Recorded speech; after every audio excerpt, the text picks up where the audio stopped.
The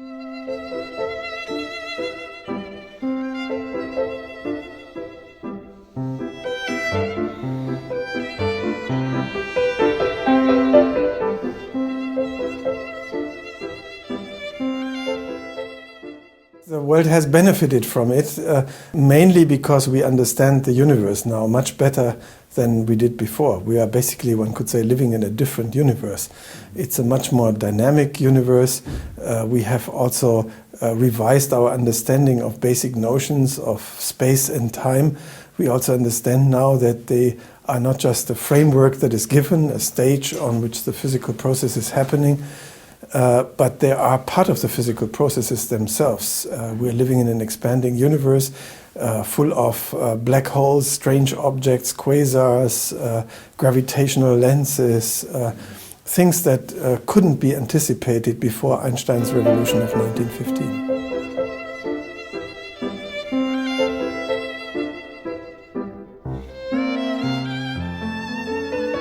The theory by Einstein had a very strange history.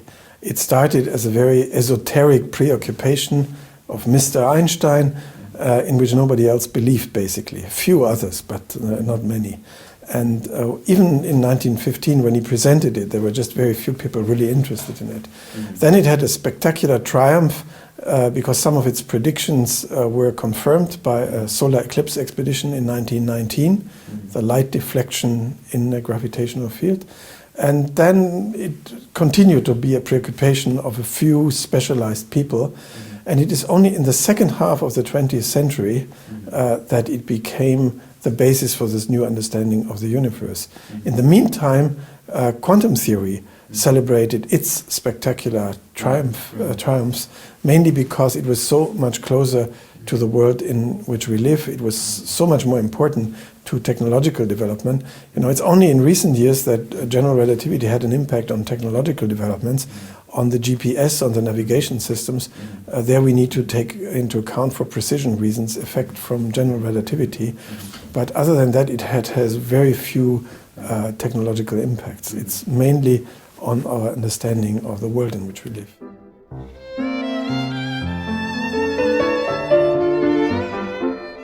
The most important contribution is certainly that he recognized a seemingly trivial fact, namely that the gravitational force that pulls us downwards and that makes the planets turn around the sun, that these forces, the gravitational forces, are of the same nature as the inertial forces, the forces that you feel when you sit in an airplane seat and the airplane accelerates, or that you feel in a merry-go-round, you know, the centrifugal forces.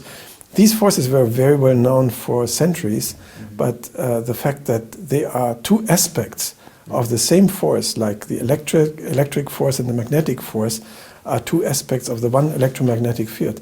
That is, the starting point, actually, of Einstein's development of general relativity. And it led him to a fundamental revision of our notions of space and time. And I think it's this combination that he unified these two forces and saw that they are not just forces within a given framework, but that they affect that framework in a deep sense. So space and time are dynamical, they're produced by matter and energy, and are hence subject to physical interactions. That is certainly the deepest insight that we have from Einstein.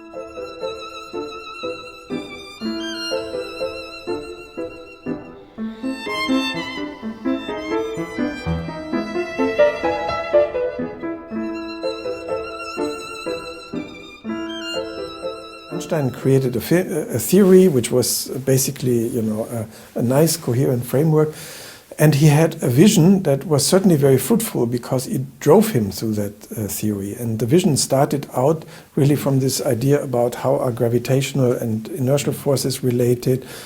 Is there something like an absolute space? These were the kind of questions driving Einstein, and he had the idea that he could reduce space to an interaction of masses, purely an interaction of bodies. So the primacy was for matter and not for space. And it ended up as a theory in which space became not just a byproduct of matter, but as a field. So it was a field theory.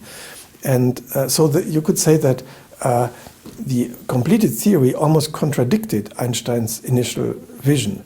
And the original vision also entailed that we are living in a basically static universe, in which all inertial forces are due to this interaction between bodies.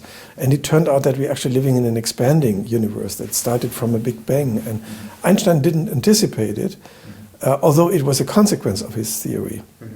So general relativity as a theory has continued to surprise Einstein and continues to surprise us. So, and I think it's very typical for scientific theories. They are not just the fulfillment of the vision of their creators, but they are an instrument that we apply to understanding the world, and they unravel many novelties during that process.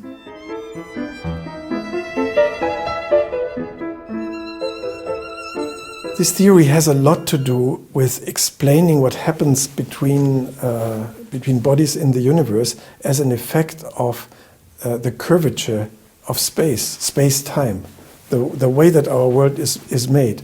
And I try to explain to my little son, for instance, that when you have a curved plane, when you have a curved surface, and you have two ants, little insects, moving to the North Pole, like on a football or something like that. They move to the North Pole and they approach each other.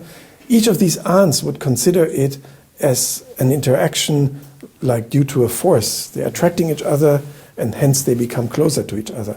But actually they are following only the straightest path on that curved surface that eventually will cross. And so the approachment that they suffer is an effect of the geometry, of the curvature of the space, and not due to a force. And I think that's part of the essence of general relativity, that what previously was explained as an interaction by a force, like the magnetic force I can explain to a child, is actually due to the curvature of the world in which we are living. We are like the little ants, that don't notice that they're living on a curved surface.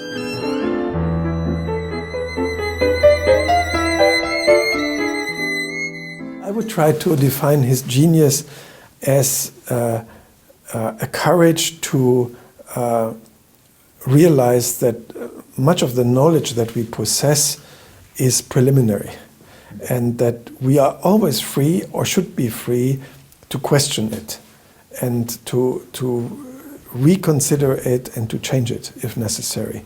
So and Einstein was able to do so because he had always a very wide horizon.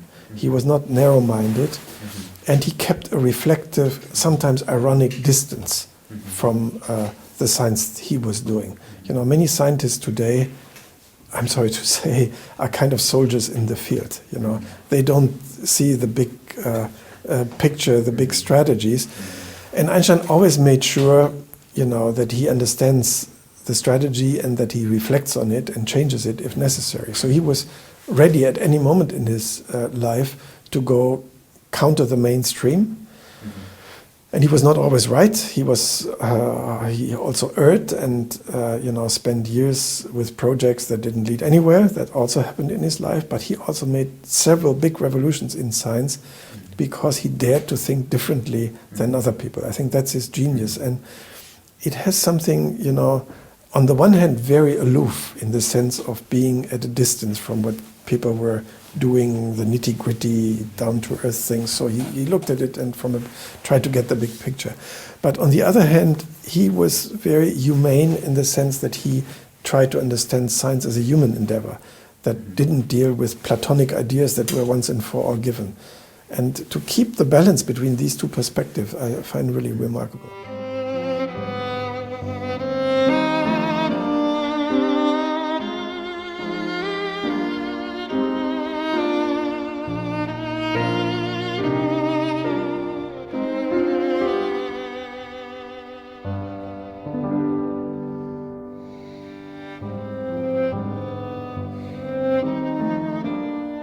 With Newton, Einstein is unthinkable. He's unthinkable with people like Faraday and Maxwell, who introduced the field concept in electromagnetism. For general relativity, he needed great mathematicians such as Gauss and Riemann. He was strongly under the influence of an Austrian natural philosopher and physicist, Ernst Mach, who, inspired him with the idea that absolute space may be a metaphysical notion that one should throw out of physics. So there were many, many people that, great scientists, singularly great scientists that influenced Einstein, but also when it came down to actually doing the work of relativity, he relied on friends and of lesser stature. People like Marcel Grossmann, who was a very good mathematician, but he wasn't a Gauss or a Riemann, who helped him, learning the mathematics necessary to formulate general relativity.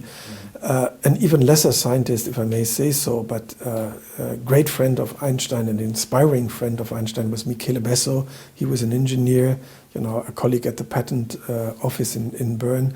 And with him he had, discussions about philosophy, about the foundations of physics that not only inspired him, but he also did calculations for Einstein, for instance. So he had his circle of friends with whom he discussed his ideas, and that certainly helped him to kind of stabilize or even, articulate ideas in statu nascendi, I don't know how to say that, incipient ideas that were counter the mainstream of physics. And, it's always easier when you articulate those with some friends who may ask possibly naive questions, but that help you understanding better your own idea. And he moved constantly in those circles.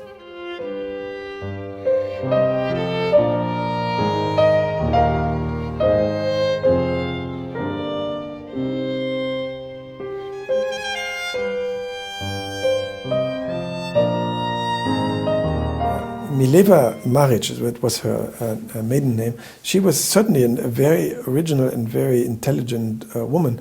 And the proof of that is that she was the only woman studying in Einstein's class. There were mostly men who studied mathematics and physics at the Polytechnical School in Zurich. She came from what later became Serbo-Croatia, from the Vojvodina, in order to be able to study.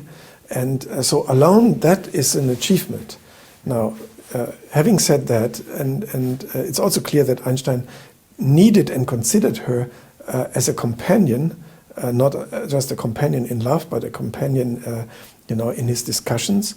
But as I have just tried to point out, she has to be conceived as part of this circle of friends. Einstein had these friends from the so-called Académie Olympia. There was Besso, there were other friends, and they had these freewheeling discussions of which she was part. As long as she, wasn't forced into a particular traditional role for women, namely, getting children, eventually getting married, and there was this, typical chauvinist gender distribution of work that kept her more and more outside those circles. Mm-hmm. So that's the part of the story where I can see, here was a very intelligent woman that was kind of marginalized by the story. But that by itself doesn't, of course, mean that she contributed anything significant to relativity. There's just no indication for it that she did. Although I would not deny that she, as a woman, was a victim of gender injustice. But, you cannot make a lost Marie Curie out of her. Just by the inversion of the argument, because there are no indications that she actually made any significant contribution. Certainly not to general relativity, because they were already in the process of separation by then.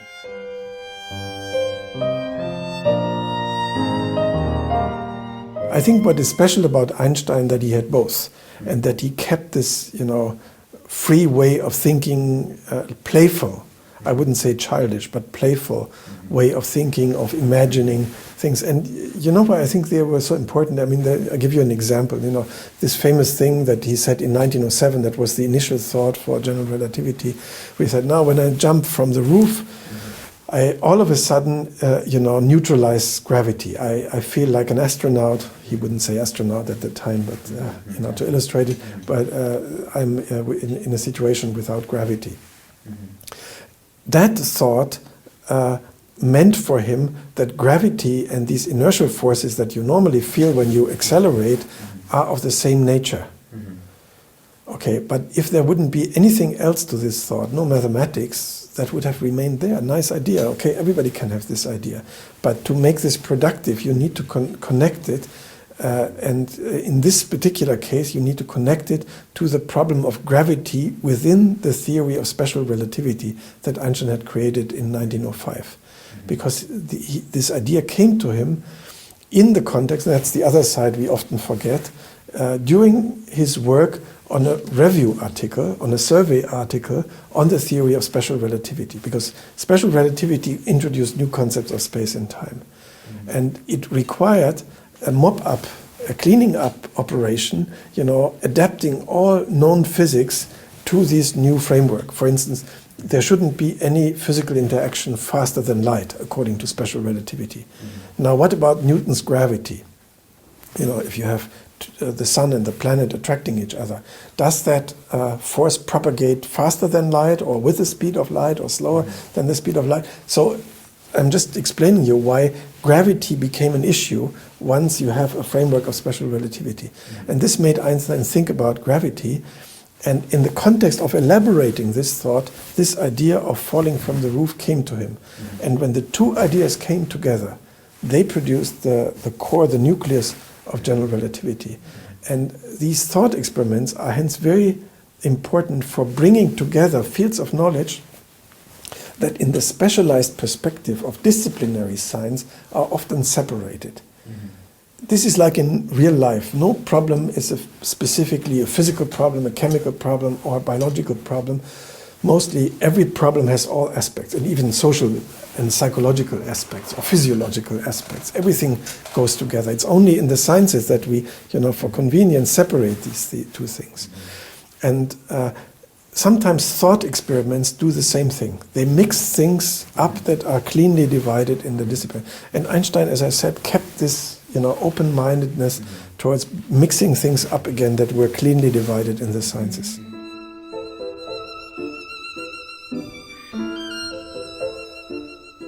I think he didn't believe in any personal God. He may have believed in something divine expressed by the laws of the universe. For him, this understanding the laws of the universe was the most, perhaps kind of a form of religious worship even. That was his religion, I would say. And then we shouldn't forget that dimension. He's saying, oh, God doesn't play dice, and does God, does God fuel me? And he didn't believe that God made the world in such a way that it can fool a good scientist and things like that. But that was largely also a way of talking, a way of speech, ironical, but in a kind of presumptuous understanding of what science can do. Science is like talking to God, like when I decipher the laws of nature, I somehow, does this old man there, which he uses metaphorically, cheat me, or is he, helping me to understand what the true laws are?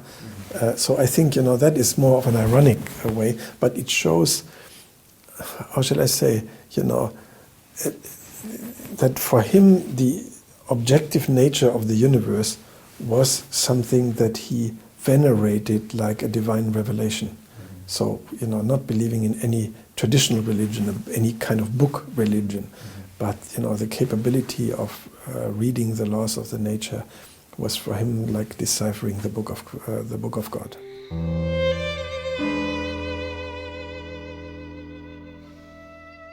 I think, he was courageous. He was perceptive and courageous. Courageous alone is not enough. He did understand the politics of his time, which is not self-evident for a scientist concerned with the law of the universe. He really tried to understand the human nature to that extent as well. And he has, if you read his letters or some of his political statements, you can really see that, he had a very perceptive mind in these issues. And he rejected all forms of ideology and nationalism and fanatism, and so we can learn that knowledge, scientific thinking, rationality are something that can unite men across all races and nationalities and beliefs. And he believed in this great unifying power of science and considered science as a global, international human effort. And in that sense, one can, I think, learn a lot. And that doesn't mean like a flight into an ivory tower of science. It means dealing with the real problems. Einstein was very much concerned with nuclear armament, in particular after the Second World War. He thought that the only response would be something like a world government. And he was also concerned about the single people, about the refugees. Big modern issues. So Einstein, when you see, we have now, Einstein left us with a huge literary legacy, his writings and also the correspondence, a huge correspondence with, which make him, kind of a node in a network of the 20th century relations of people, science, politics, everything. And there are two peaks. One is after the spectacular confirmation in 1919 of general relativity, and the second is 1933, when he wrote so many letters to help people flee from Nazi Germany. Mm-hmm. So he became very active in spite of, being himself a refugee and being involved in scientific endeavors. He was concerned about the state of the world, and I wish there were more scientists today who would be equally concerned about the state of the world.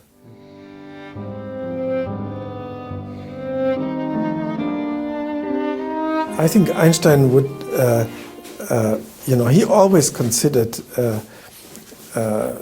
his theories as not just speculative constructions, but something that should be rooted in experience. And I think Einstein wouldn't have enjoyed writing himself science fiction stories or, let his fantasy, go along with science fiction stories. He in that sense, I would say, the physics is too serious an issue for him just to play around with ideas. He would have been, but that's only one side, because when you talk about these things, it's the question of whether they are just playful extrapolations, or whether they are a realistic attempt to understand the world. And Einstein was, of course, for him, as I said before, science was something almost like a religious activity. Mm-hmm. So I think, he would have enjoyed the popularization through it, but he would have made very clear that, the weight should be on the serious side of it. Mm-hmm. But I think I can give you a better answer, namely that all these ideas, they are coming out of his theory, and this leads me back to the beginning, without him having ever anticipated these things. Mm-hmm. That's the fantastic things about general relativity, that it shows us so many novelties, also conceptual novelties, that not anybody expected from it.